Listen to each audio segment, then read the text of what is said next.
Yo, on se retrouve aujourd'hui pour faire ensemble une review du tome 7 de Why Nobody Remember My World qui est sorti le 6 octobre dernier aux éditions Doki Doki.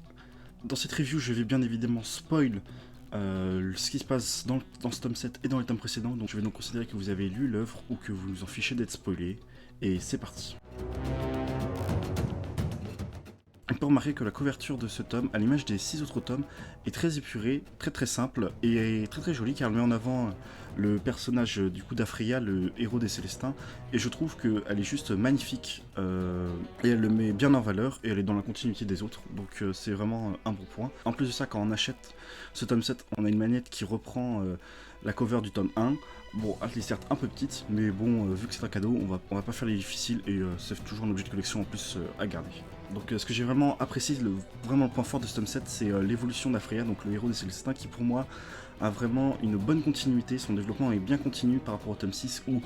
sa déchéance continue, parce que notamment dans la première partie du combat, on peut voir que le héros ne réfléchit plus,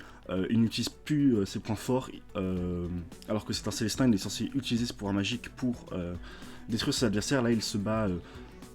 à l'épée, au corps à corps contre des humains, là où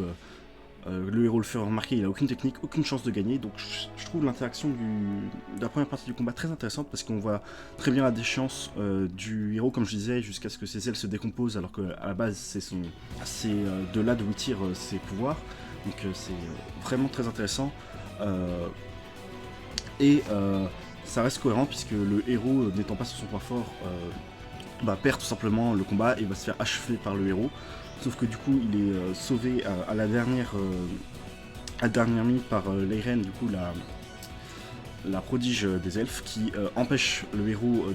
de l'achever. Et là s'entame du coup une deuxième partie du combat qui, sur le coup, je me suis dit ah c'est dommage, j'aurais l'impression que le combat se finisse là.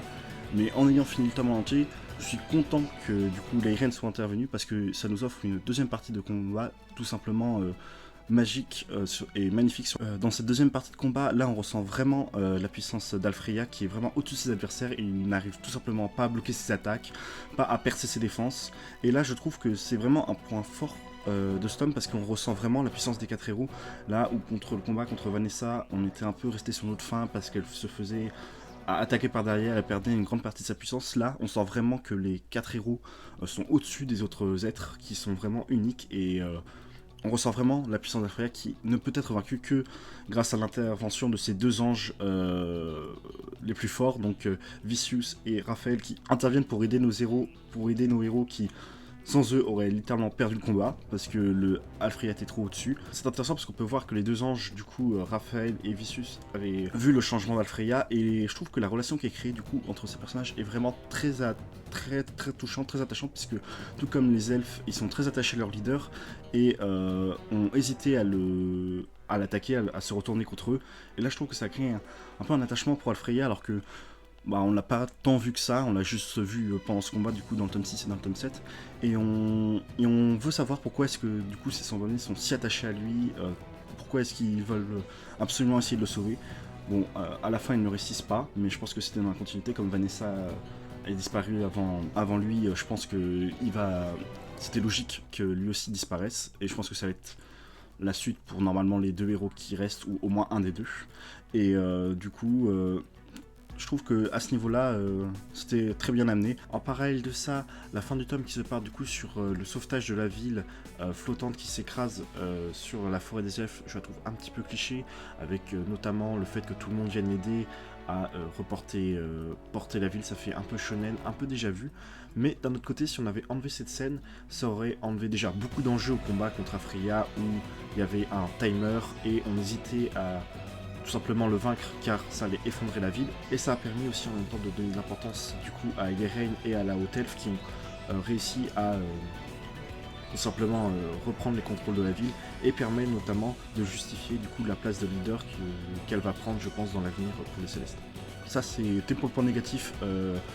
un petit peu du scénario que j'ai trouvé. Tout comme dans les mangas précédents, on a de super planches, notamment au niveau des attaques qui sont envoyées par les différents personnages, avec des planches absolument magnifiques, j'en ai 2-3 en tête, où Afreya déchaîne toute sa puissance et tous ses pouvoirs magiques, et je les trouve absolument sublimes. Certaines peuvent paraître un petit peu brouillons au début, mais quand on prend le temps de les observer, elles sont bourrées de détails et je les trouve absolument magnifiques et ça renforce du coup cette sensation de puissance et dessert absolument très très bien le manga et du coup le combat et le rend d'autant plus intense. Ce manga est absolument génial, il est dans la continuité des autres mangas, il répond à certaines de mes attentes, notamment au niveau des combats ou et des déchaînements de puissance des 4 héros, là où j'étais peut-être un petit peu déçu du combat contre Vanessa, du coup, l'héroïne des démons. Mais là, je n'ai pas été déçu, on ressent bien la puissance d'Alfreya qui est largement au-dessus de ses adversaires. Mais aussi de son développement que je trouve très bien orchestré, notamment au niveau de sa déchéance et qui passe par des micro-détails comme le fait qu'il perde ses ailes et qu'il soit incapable d'utiliser sa magie comme il le fait d'habitude, et son évolution dans la deuxième phase pour conclure du coup à sa rédemption. C'est donc un personnage très marquant qui, je pense, aura de l'importance dans l'avenir, même malgré sa mort, notamment auprès de Leiren et ses décisions, et du coup je pense que son développement qu'on a eu dans ce tome est justifié et permettra de justifier certaines choses dans l'avenir. J'aurais cependant aimé avoir peut-être un petit peu plus de révélations parce que là on n'apprend pas grand chose, c'est pratiquement du combat pendant tout le manga et une scène de sauvetage à la fin, mais du coup je suis peut-être un peu déçu, je voulais peut-être en apprendre un peu plus. Alfreya nous dit pas grand chose malheureusement quand il meurt, mais contrairement à Vanessa qui nous avait lâché quelques informations. Mais c'est un très bon manga, j'ai hâte de lire la suite, surtout avec le teaser qui est à la fin. Et moi je vous conseille de l'acheter si vous avez déjà lu les 6 tomes précédents, parce que c'est une bonne série, je pense que elle va encore nous divertir et nous régaler pendant encore un bon moment. Voilà qui conclut cette review du tome 7 de Why Nobody Remember My World. Donc n'hésitez pas à me laisser votre avis en commentaire parce que je ne vois pas forcément beaucoup de personnes qui parlent de ce manga et j'aimerais bien avoir votre avis là-dessus, ça me ferait extrêmement plaisir de vous lire. Et n'hésitez pas à vous abonner si ce genre de vidéo vous intéresse, je vais essayer d'en sortir régulièrement sur différents mangas et je risque de reparler de cette série dans pas longtemps sur la chaîne, donc n'hésitez pas. Et en attendant, je vous dis à la prochaine.